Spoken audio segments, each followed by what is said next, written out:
You are now listening to Femme Regard Podcast with Tessa Markle and Carolina Alvarez. Femme. Welcome back again, Femme Fam. If you are watching right now, that means you are already a Patreon. So thank you, thank you, thank you. If you're listening, that means you're a loyal listener. So thank you anyway. But if you're interested in some exclusive video content like today's episode is going to be, head on over to patreon.com/FemmeRegard and you can donate as little as $1 to us a month or up to $20 or more. It all goes into our production piggy bank, which allows us to buy equipment, fund things we're filming, pay for this podcast. So thank you guys for those of you who donate and who listen, and I hope you enjoy, because today we have an awesome guest. Carolina, do you want to introduce? Yes. Today we have CEO Steven Strong here with us from Quasar Science. Hey. Welcome. Hello. Thank you for coming on today. Thank you very much for having me.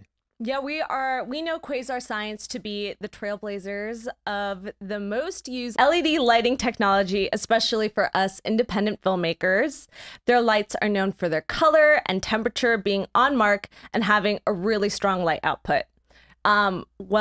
Their products caught our attention on the gram, especially to some of our friends on the show who have used them. So shout out to Isabella Tan from Rebel Motion, Emily Skye from She Wolf Films, and Michael Robayo from Site B Studios for highlighting their work on the gram, and we love their featured work. And so we're now excited to spill the tea on their set lighting products and overall the important factors to consider with lighting design. So, Steven, thanks for coming down again. Yeah, what a journey, right? Love everyone you mentioned there in the lead-in. They're great artists, so we support them. They do a lot of great work. Big fans. Yeah. Awesome. Yeah, we were so excited to see all of you guys start to partner together, and that's why we wanted to really highlight to you, because I feel like that community specifically of independent filmmakers are using your product in a way that I think makes sense to us as non-lighting DP kind of people. So let's take it back and first tell us where your background was and what led you to building Quasar Science. Well, I got into the industry, the film industry, when I was pretty young. I was 18 when I came to Los Angeles, and by the time I was 19, I was already in the union, which is a very, very lucky thing. Yeah. I spent, that was in 95, so I spent quite a lot of time working on movies, did both on-set first unit work and rigging work. So I learned kind of the ropes pretty fast. It was definitely a great time, but after a while, I started getting sick of picking up heavy equipment for other people. And I wanted to kind of, try and get something else. I know Tessa always throws things my way. I'm like, girl, I have to. I'm just trying to beef you up, okay? Exactly. I always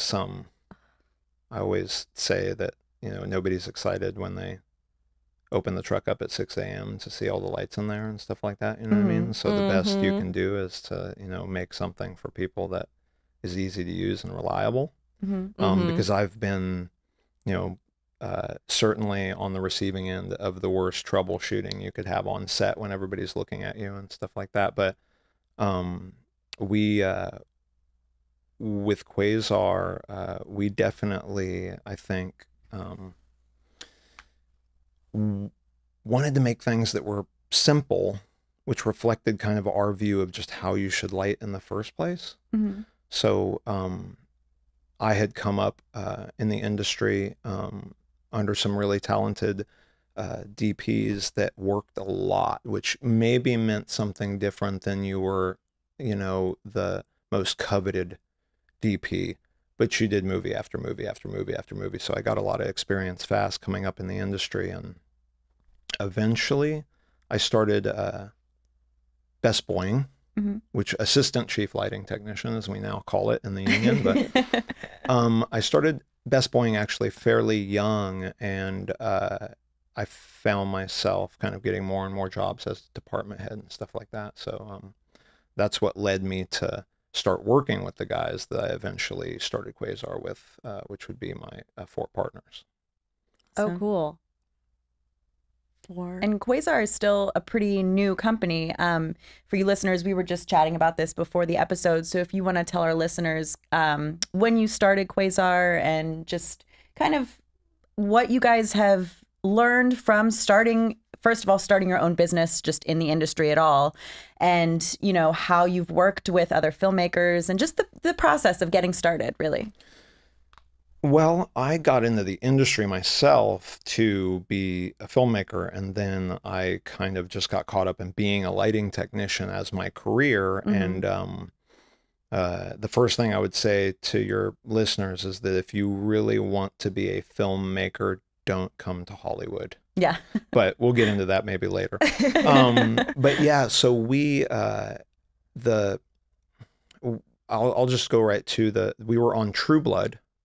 It was 2009 that we started on True Blood, and I was working with a bunch of basically friends.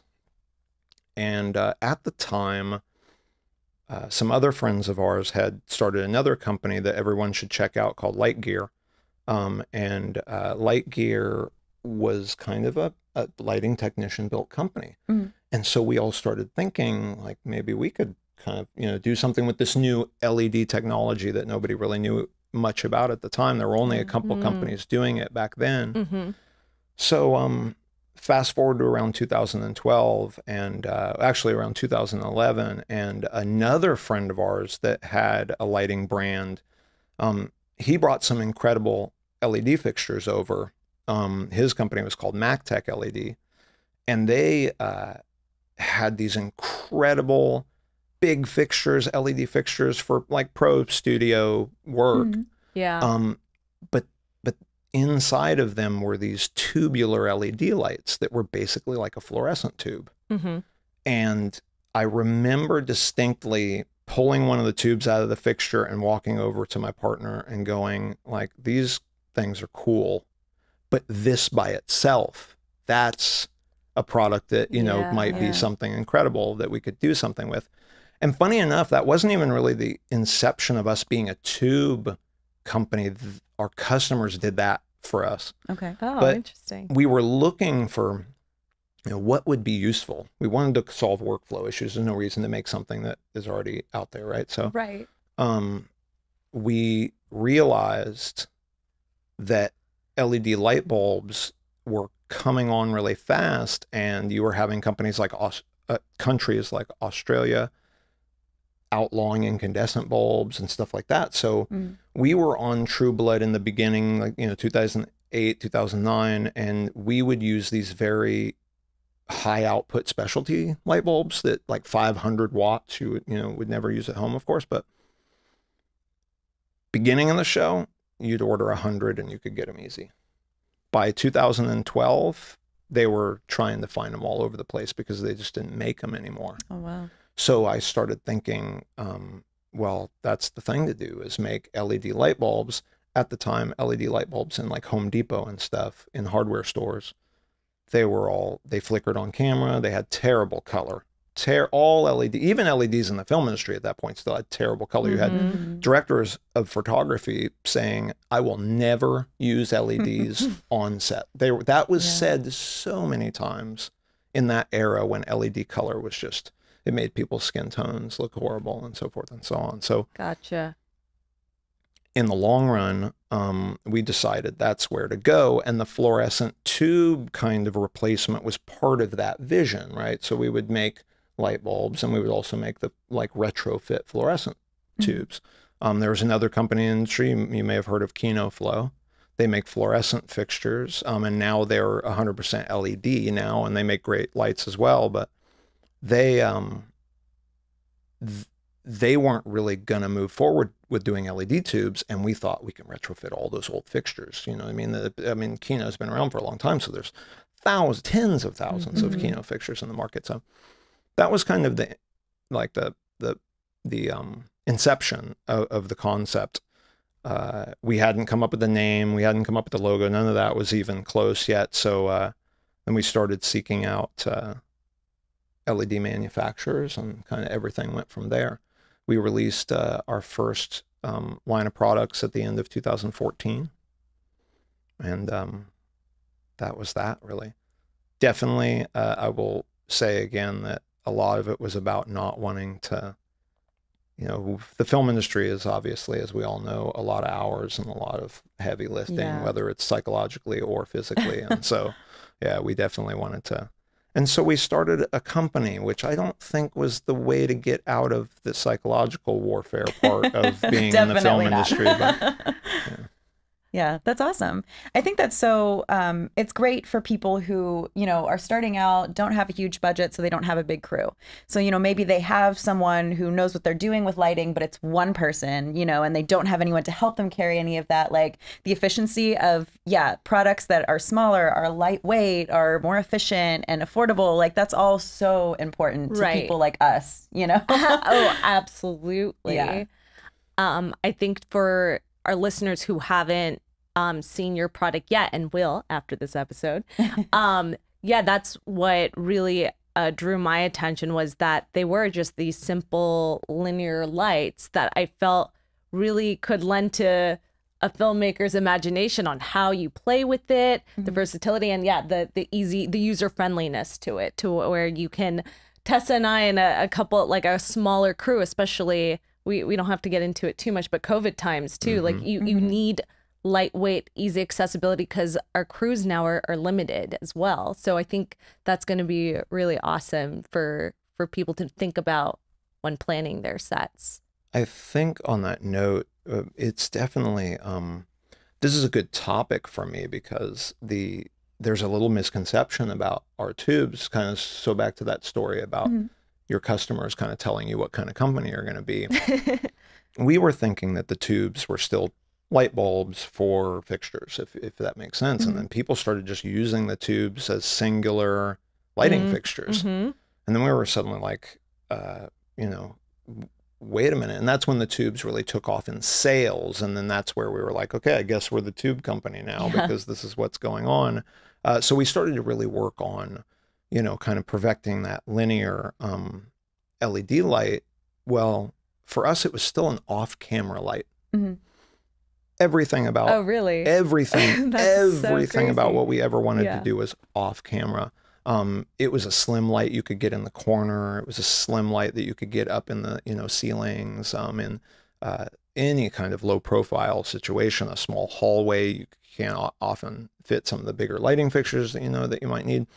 And the tricky thing that people started realizing with our tubes, you can either have like a big 4-foot by 4-foot panel that you're putting light through to get soft wrap.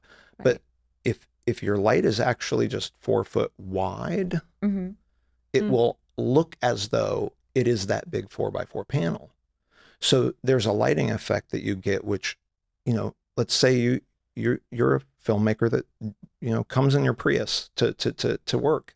Our tubes actually give you a large type of light field that you couldn't get without a bigger kind of fixture or a bigger piece of diffusion, or a frame, or all of these things that you see on set all the time. They take up so much room, and especially if you're just doing kind of more independent projects, or you need to be in and out of location really fast. I think there's also it's not just about affordability, it's just about efficiency a lot of times as well. And time. Like just always having to reset your lighting, that just always takes so much time, because you have to, like, I imagine, I'd love to hear your tips and tricks, but with your subject, if you're changing constantly, like your subject and your location, that takes time, the preparation of before and after. Well, each stand you have is kind of, your crew can break down if the cinematographer is maybe from out of town and you're using a local crew, and then suddenly the cinematographer kind of wants a lot more than those guys were planning on, and then suddenly they're like, again,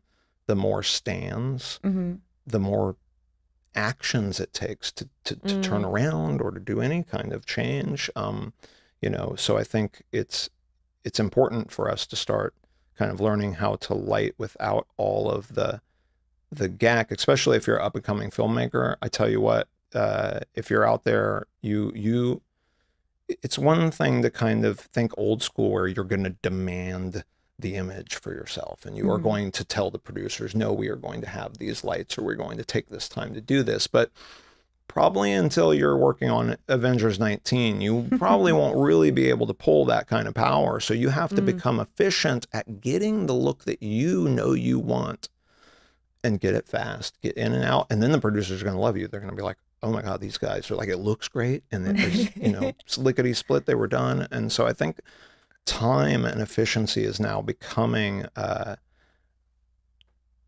very important for film, like technique and technology. Absolutely. And I think it's important too for, you know, no matter what position you take on in a film, whether you're the director, the cinematographer, you know, whatever it is that you're doing, to have an idea about lighting, even if you're not like in charge of it. Because like personally, I feel like I know nothing about lighting, but then I talk to people who know even less than me, and I'm like, oh, okay, at least I get the basic concepts. But it's so important because, you know, like you were saying with moving things around, it's not just moving when you're changing location. It's, you know, if you're getting a different angle, you've got to completely move all the lights around. So, you know, if you are a line producer, a producer in general, like right, the you've got to role think Tessa about and those I are things and typically plan. in, absolutely. That's something you don't realize till you're like doing the line breakdown, and that's so important into the whole production, and then it adds into your cost and who you want to hire, which is always great to hire a good DP. But even if it's just like you said, like on a very small scale, if it's like a interview styled, you'll impress whoever you're working for if you can be very efficient with your time and who you have on the team. Well, and know the project as well. There are certain times when you need to say, look, to get this look that you want as the producer. I mean, this is something that I think a lot of technicians, I was a little bit of a, like, I spent most of my career as a rigging gaffer, which for those of you who don't know, in bigger Hollywood movie making, that's when you go into the studio ahead of time or into the location ahead of time and you rig all the big lights and make it ready for shooting. So power and everything like that, power for transportation, power for everybody, the effects fans, you know, all that different stuff. So I kind of spent my time with the producers much more than you would if you were the first unit gaffer a lot of times, or even the DP, especially on a TV series where you're almost the rep for, because the first AC in the camera department, he doesn't go talk about, you know, the DP says this is what we need on the camera department, and they're pretty much good with that. But on the lighting side, the rigging gaffer winds up becoming the guy that has to go and like justify it. Well, he wants this and that kind of thing. And my tactic wound up being, you know, I spent years like stammering around trying to help justify everything. And after a while, I got that my first answer was always, it's my job to say yes to them. It's your job to say no. So if you don't want him to have all these lights, he's right over there. You can have that conversation with him about, and I pretty much got everything that they wanted every time because the producers didn't want to go have that argument with the DP. So I found that, and that's, you know, that's obviously nothing against the producers. I've worked with incredible producers and I have complete respect for production, even though sometimes it can be tough between crew and production, obviously. But yeah, definitely you have to be quick, efficient. You'll get hired way more than if it even maybe looks as better than the other guys, which is kind of sad as far as the artistic side of our culture, but you know, that's the way it goes. I think that's really, there's some key things that you spilled the tea on, as we like to say on the show there, because it's hard for production, sometimes to understand always the environment too, in which you have to juggle like justifying a shot or the light. And that's why, again, I think it's great to be educated as much as you can. And thank you guys for tuning in as you do. We're hoping we can give you some inside scoop to the other fields, because even if you aren't interested in being a DP, a lighting tech specialist, etc., it's, again, important to understand that role, because then you can communicate better and be like, okay, I understand you, dude. Like, let's try and make it, let's meet halfway or whatever we can do, right? That is so important in my opinion, because the crew's never really going to understand the brick wall that money really is, right? Because they're busy carrying stuff around, and if they don't have good craft service and they're not getting paid enough and there's not enough guys to lift the equipment, it doesn't matter what your budget constraints are, they're going to be resentful of that. But at the same time, the crew not only has to understand that the budget is literally a brick wall, that if you pass it, like Hot Cost one day, suddenly they hired 10 guys that you didn't plan on in your budget, you might be done. Like that, you might have blown the budget on that, because you have to pay those people if it's on a union job that they showed up.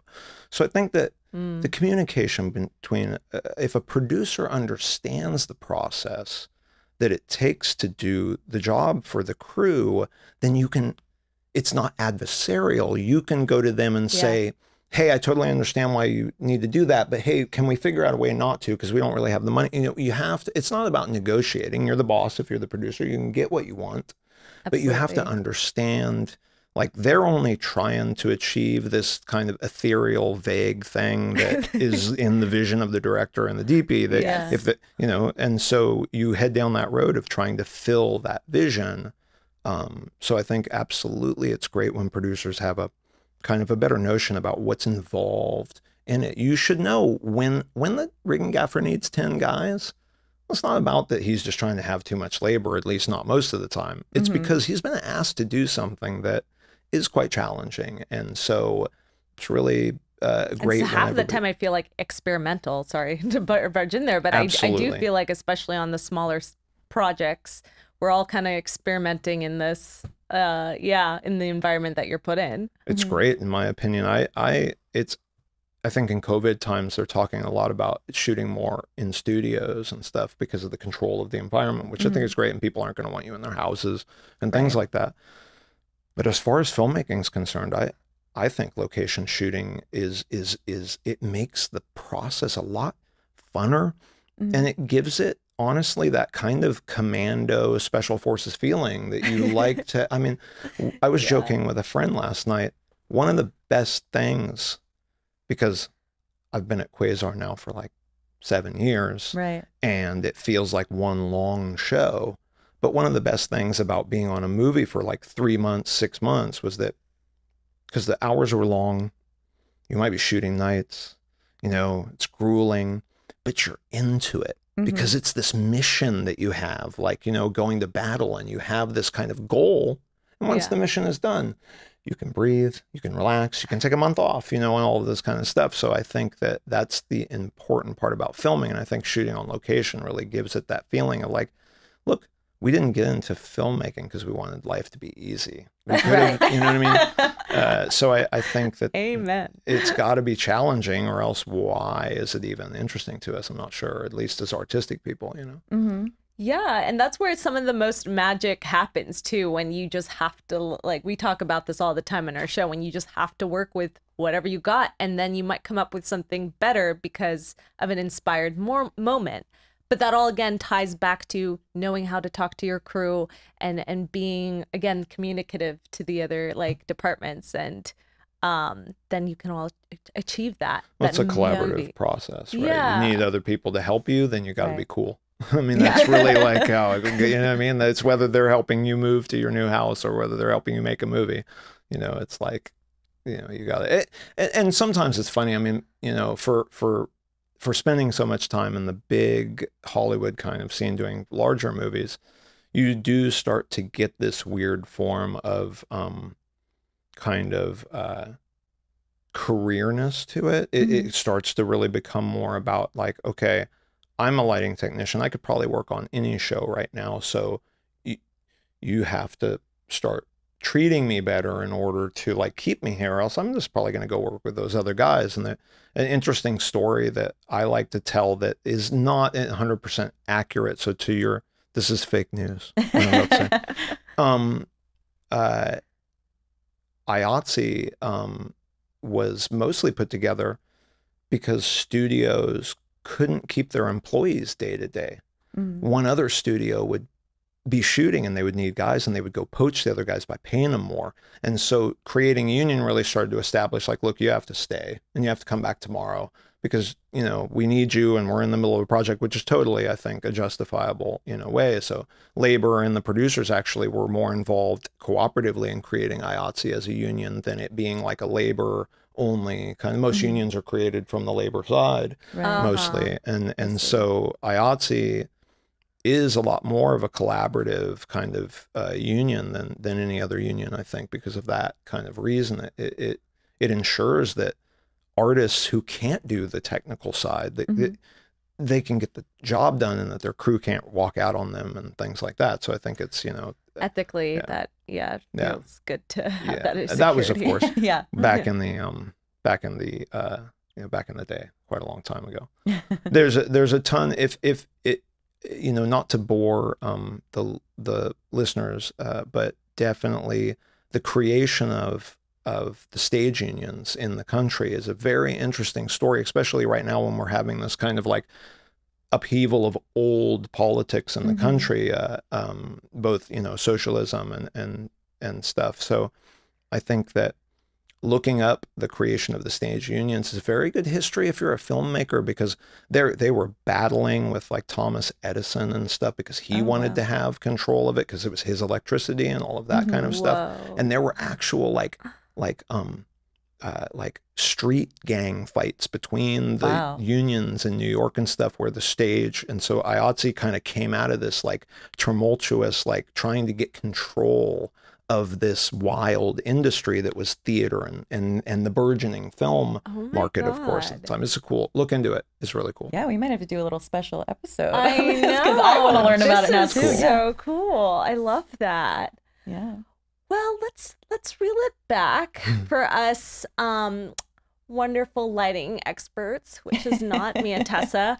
What would you say, maybe 3 key factors to achieving good lighting, especially maybe in use of your product? Because again, I feel like it's so versatile or just user friendly and easy to kind of mold into. Could you like help us understand, like if we were to like get your product today to do like just light a one person or 2-person shot, what is the like 3 key things we can keep in mind to achieving a great, like clear, effective, well-balanced look? I think that first thing to always learn about lighting is you don't need lights. It's about the environment. If it's dark, then you need lights. But you always try to figure out a way to use the natural environment and what it has going. Think about your backgrounds. Think about what separates your actors from your backgrounds. Think about, you're looking at a 2-dimensional thing, trying to make it seem like it has depth. So when you're thinking about lighting, it's a lot about the environment itself first and foremost. And of course, not needing any lights. I mean, sure, if you're specifically trying to be a lighting technician, maybe that doesn't sound so good. But if you're trying to do things on a budget, get in and out and like get it nice shot and have it be natural and beautiful. If you can afford to write it for day in the beautiful sunny field, do that. Don't write it for night in the middle of nowhere. You're gonna have to spend, I mean, these are logical, obviously, things, but then when you get to the next phase, it's really, I mean, classically, I guess you would say 3-point lighting is the important thing that everybody should know, which is a key, a fill, and a backlight, basically, or edge of some kind. Well, the edge might not be needed if your background is doing that separation for you. So you might not need to rig that light, up there, because that's the hardest light to rig because the camera's pointed that way. So then you get your fill, which kind of adjusts the contrast. So in Quasar, we kind of came up with this thing called the 4 C's. Our brilliant color scientist at Quasar, and he's also our cinematographer on all of our like our shoots and stuff, Tim Kang. He came up with this thing called the 4 C's, which is, and I'm going to butcher it, Tim, I'm sorry. It's contour, contrast, clarity, and color. So your contour is about where your key is around this side here. I know that your listeners can't see, so it's the strong light that really creates like the effect of lighting on you. And then the fill comes from the other side of the face to just adjust the contrast. So, if you want it to look moody, you don't have any fill. If you want it to look more soft and enjoyable, if it's beauty lighting, for instance, you have that fill come in and it takes away a lot of the shadow, so forth and so on. What we call clarity would be the backlight, because it makes separation of the subject, and it can like give some nice kicks on the shoulders, the hair, it's hair light, as we all know about. So that's it. And then color, well, you, especially nowadays with cameras having a lot more latitude and the different things, you can really apply various colors to all of those different lights, and start to create a whole nother dimension of feeling and stuff like that. So for instance, if the background has a green neon across the street, you can put green gel on your backlight and it'll make the you know, what's the worst thing when we look at like newscasters in front of green screens? Like they don't look like they're there because the light's different, right? So like find those motivators in the background. If there's something back there that's of color, have a little pack of gels so that you can apply that to your backlight, and then boom, you land the subject and the environment in such a psychological way that you need to have. And I think the basics are just looking up, you know, what 3-point lighting, basically key, fill, backlight. You need to know that. If you're a photographer, you need to know that. If you're a videographer, you should know that. You'll totally screw yourself if you don't know about contrast and whatnot, obviously. So I think that those are the most important kind of simple aspects. Nothing about lighting is different than that. If you're lighting a bottle of water, a chair, a person, you need to create depth in the image, and that's really all lighting is about. We've all pressed play on Netflix on some shows that had enough budget that they could have, you know, been better, but right away I have to press stop on those right away. If the image doesn't look, quote, cinematic, I can hardly watch it. I can only imagine if I were you. Yeah. I'd go crazy. But yeah, we've definitely all seen them be like, oh, that's interesting. Yeah, it makes a huge difference. Yeah. It just falls flat. And like you said, that depthness is really key to creating that mood and the overall affecting the environment of the emotion you're conveying even. That's right. Well, and on that note, you know, the biggest advice I think I could give is don't overdo it. Don't overthink your lighting. Practice. Everybody forgets almost, especially now in like modern time, for some reason. You want to be good at something, you got to practice. My advice to all filmmakers out there: don't save your best ideas. You need to be confident you'll come up with better ideas later, or better, you know what I'm saying? I like that. Because I really like that. you may never get the chance to do your greatest ideas, so don't ever hold them back, in my opinion. That's important, in my opinion, for filmmakers. Don't ever hold back your best ideas, because you may never get the chance. And if you want to really be a filmmaker, you need to be able to come up with good ideas like that. So I think and take chances. And take chances, yes, absolutely. And all the best stuff comes from limitations. So that, you know, what I was saying earlier about don't move to Hollywood if you want to be a filmmaker. Look at some of the best indie filmmakers in the world, and then look at the first film where they had money. So you will see a stark difference in really that. So those limitations can be a huge blessing to you, and you need to accept them, get around them, and that'll build technique for you as a filmmaker. Like I said, you have to practice. So lighting. Go to Home Depot, buy a light bulb and one of those little like cage lights for, you know, working on your car. And then you can just turn it on and look, you know, film yourself, or get a subject and just put it in different positions, and get a baseball and just light the baseball and try, you know, I mean, again, if you want to be a lighting technician, I think producers, they should at least pay attention. Above the line people basically should definitely pay attention to what is trying to be achieved, and how you might, you know, it's obviously important for all of us as filmmakers. I think I try to pretend like we're all filmmakers when we're filmmaking, not you're a producer and I'm a lighting technician. And if you need help pushing the craft service cart up the hill, I'm going to help push it up. So filmmaking is not this like, you know, departmental thing. And especially on independent things, that's all it is. It's everybody pitching in, which is what makes it so great. I agree. Absolutely. Well, should we get into some demoing? I think it's time. I think so. Listeners, again, if you are just audio listening, this will be the end of the episode for you. And if you want to see the products that we're going to demo, obviously, if you're watching, you're going to get to see them. Just a reminder, go to patreon.com/Femme Regard and join our little subscription. Yeah, we have a lot of fun things that we try to record and do BTS of, and assets to send your way. So it just helps us again. So thank you again to everyone who has. And I'm so excited to see what we have in store now. Femme.